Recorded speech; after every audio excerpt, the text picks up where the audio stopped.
നമുക്ക് രണ്ട് അതിഥികളുണ്ടല്ലോ. Yes, നമുക്ക് പേര് ചോദിക്കാം.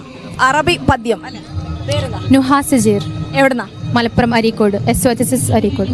രണ്ടുപേരും? അതെ, രണ്ടുപേരും. റൈഷ ഗെയ്സ്. ഈ അറബി പദ്യത്തിന് ചില പ്രത്യേകത ഉണ്ട്, അത് നമുക്ക് പാട്ട് കഴിഞ്ഞിട്ട് പറഞ്ഞാ പോരെ? Yes, okay, തുടങ്ങിക്കോളൂ.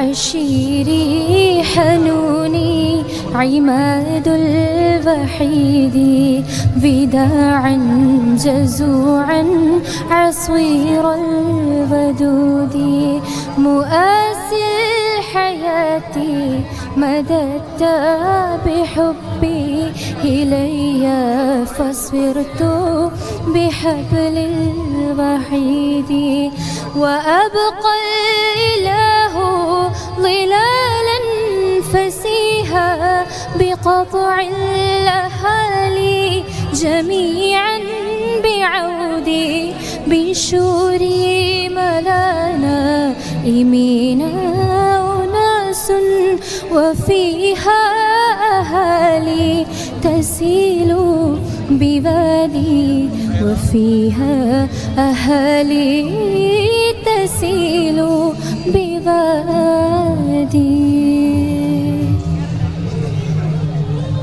رياح تهب بشم اللحوم فؤادي جريح دموعي تسيل وإنهار جبل بترب خليط بسيل المياه وصخر ذليل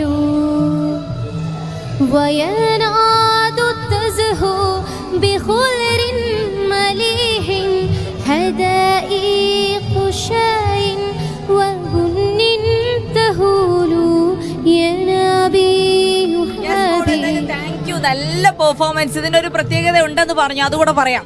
അതായത് വയനാട്ട് ദുരന്തം നമ്മളെല്ലാവരെയും ഏറെ സങ്കടപ്പെടുത്തിയിട്ടുണ്ട്. അപ്പോൾ ഞങ്ങളുടെ ഒരു ആഗ്രഹമായിരുന്നു ഈ വയനാട്ടിൽ ഈ ഇരയായവരുടെ ഞങ്ങൾക്ക് പാടണം എന്ന് ഞങ്ങൾക്ക് ആഗ്രഹമായിരുന്നു. അപ്പോൾ എല്ലാം സർവ്വതും നഷ്ടപ്പെട്ട ജിൻസന്റെയും ശ്രുതിയുടെയും കഥയാണ് ഞാൻ പറയുന്നത്. സെയിം തന്നെയാണോ? അതെ, വയനാട്ടിൽ ഉരുൾപൊട്ടലിൻ്റെ ശേഷമുള്ള അവിടുത്തെ ഒരു പശ്ചാത്തലവും എല്ലാം നഷ്ടപ്പെട്ട ആൾക്കാരുടെ വേദനയും അതൊക്കെ എല്ലാവരും അറിയിക്കുന്ന ഒരു കവിതയാണ്.